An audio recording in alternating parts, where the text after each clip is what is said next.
Good morning friends. सुबह के 9 बजे हुए हैं और हस्बैंड जा चुके हैं ड्यूटी, बच्चे भी कॉलेज जा चुके हैं। तो मैंने सोचा क्यों ना मैं थोड़ा बहुत काम कर लेती हूँ। तो यहाँ पर देखिए चीनी ख़त्म हो गई थी, तो मैं डब्बे में चीनी डाल के रख रही थी, बड़े डब्बे से, क्योंकि छोटा डब्बा हैंडल करने में ज़्यादा ईजी रहता है। तो बड़े डब्बे में चीनी भर के रख देते हैं, उसके बाद छोटे में डाल के रखती हूँ।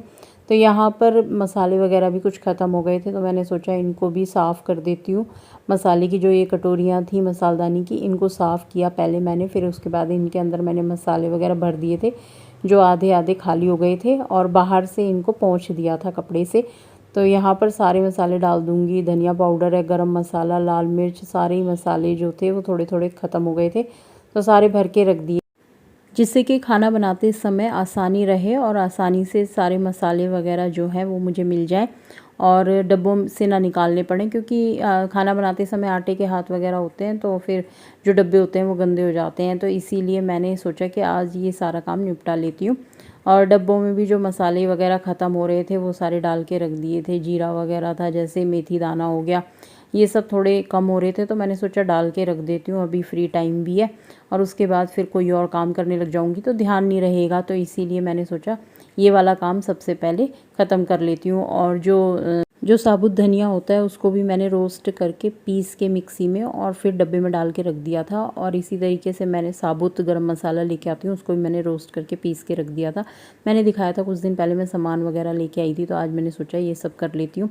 और यहाँ पे देखिए मैंने मसालदानी को भी अच्छे से साफ़ कर लिया था और उसके अंदर अब मैं पेपर जो है वो जमा रही हूँ और उसके बाद सारे मसाले इसके अंदर रख दूँगी, जिससे कि जब भी मैं मसाले वगैरह लूँ तो वो पेपर के ऊपर गिरें, मसालदानी में ना गिरें, क्योंकि फिर मसालदानी बहुत गंदी हो जाती है। तो इस तरीके से रखा जा सकता है। इसके अलावा कोई मतलब कपड़ा भी बिछा सकते हैं, काफ़ी सही रहता है। Hello everyone, welcome back to the channel. कैसे हैं आप लोग? आई होप आप सभी लोग बहुत अच्छे से होंगे। दोस्तों सभी को होली की बहुत बहुत शुभकामनाएं दोस्तों। और देखिए मैं पूजा वगैरह होली पूज के आ गई हूँ और यहाँ पे मैं बना रही हूँ रोटी, ये बड़ी बड़ी रोटियाँ, क्योंकि चूरमा बनेगा और चूरमे का भोग लगेगा, तो इसलिए मोटी मोटी थोड़ी बड़ी बड़ी रोटी बना रही हूँ। पराठे, वैसे पराठे का भी चूरमा बनता है, पूरी का भी बनता है, पर अभी ऑयली मैंने बहुत कुछ बना लिया है, तो अभी मैंने इसलिए रोटी बनाई है चूरमा बनाने के लिए। और जो बड़े वाला बेटा है ना वो बनाएगा चूरमा, उसको मैंने ये बोला है, पहले तो मना कर रहा था चूरमा के, मेरे हाथ जल जाते हैं, मेरे से नहीं बनेगा चूरमा। तो मैंने कहा आज जो चूरमा बनाता है ना उसकी सारी इच्छाएं पूरी होती हैं। फिर बोला अच्छा ठीक है मम्मी, थोड़ी सी ठंडी हो जाएगी ना रोटी, हल्की सी, तब बनाने आऊँगा चूरमा। मैंने कहा ठीक है। तो काफ़ी अच्छा इनको मसल देगा ना, तो काफ़ी अच्छे लड्डू बन जाएंगे, इससे बंध जाएंगे। शक्कर डाल के इसका चूरमा बना देंगे। और इन लोगों के लिए बना रही हूँ मैं अभी पराठे, क्योंकि मेरा तो फास्ट है, तो मैं चाय वगैरह पी लूँगी, चाय के साथ कुछ फ्रूट वगैरह ले लूँगी या मखाने वगैरह खा लूँगी।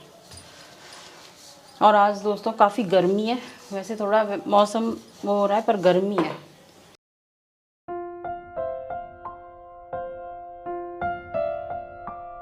तो देखिए फ्रेंड्स, यहाँ पे बड़ा वाला बेटा बना रहा है चूरमा,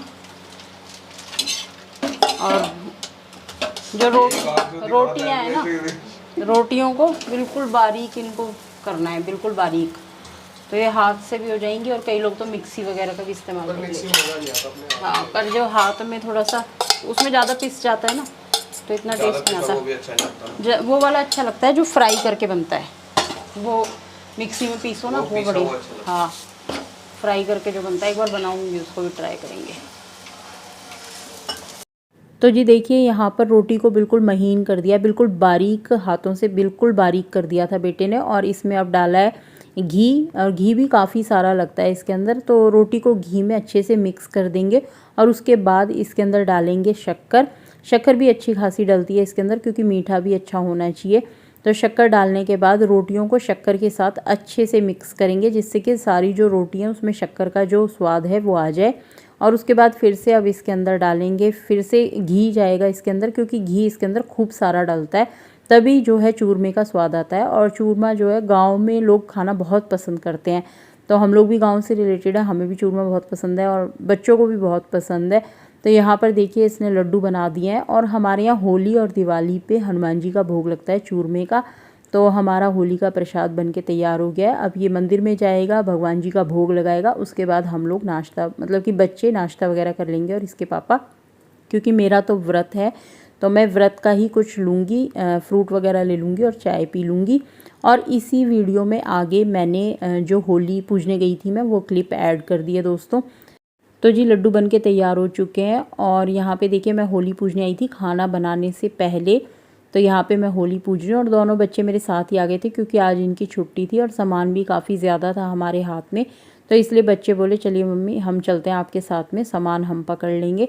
तो यहाँ पर मैं पूजा कर रही थी बैठ कर के, बेटा खड़ा हुआ है साथ में। तो यहाँ पे देखिए मेरी पूजा हो गई थी और होलिका माता सबके कष्टों को दूर करना, और कहते हैं ना बुराई पे अच्छाई की जीत हो, हमेशा झूठ पे सच की जीत हो। और तो जी अब कर रहे हैं हम परिक्रमा, और होलिका की परिक्रमा करने के बाद हम घर जाएंगे और घर जाने के बाद मैं चाय वाय पीऊँगी और उसके बाद शाम को, क्योंकि मुझे बनानी है गुंजिया। तो जी शाम के 6 बजे हुए और यहाँ पे मैं बना रही हूँ गुंजिया। गुंजिया की रेसिपी का वीडियो मैं शूट नहीं कर पाई, इसलिए मैंने सोचा वॉइस ओवर के द्वारा मैं गुंजिया की रेसिपी आपके साथ शेयर करती हूँ कि गुंजिया का आटा मैंने कैसे गूंदा था और उसकी फीलिंग कैसे बनाई थी। तो गुंजिया का आटा गूंदने के लिए ली थी मैंने 500 ग्राम के करीब मैदा और आधी कटोरी के करीब मैंने देसी घी लिया था। देसी घी ना ही ज़्यादा पिघला हुआ होना चाहिए, ना ही ज़्यादा जमा हुआ होना चाहिए, एक लिक्विड ही फॉर्म में होना चाहिए। देसी घी को मैदा में डालने के बाद उसे अच्छे से रब करना है और उसके बाद हम एक मुट्ठी बना के देखेंगे। अगर मैदा की मुट्ठी बन जाती है तो इसका मतलब हमारा जो मोयन है वो अच्छे से पड़ा है। और आधा गिलास पानी के साथ में एक सख्त आटा लगाएंगे, पूरी से भी सख्त होना चाहिए आटा, इसमें बहुत ही कम पानी जाता है। और उसके बाद उसको मैंने रेस्ट के लिए रख दिया था कम से कम आधे घंटे के लिए। और उसके बाद फिर मैंने बनाई थी अपनी फीलिंग गुंजिया की। तो उसके लिए मैंने 1 चम्मच के करीब देसी घी डाला था कढ़ाई में और उसके बाद मैंने सारे ड्राई फ्रूट डाल दिए थे, उनको अच्छे से रोस्ट किया था। और उसके बाद मैंने 2 चम्मच के करीब सूजी रोस्ट करी थी देसी घी में।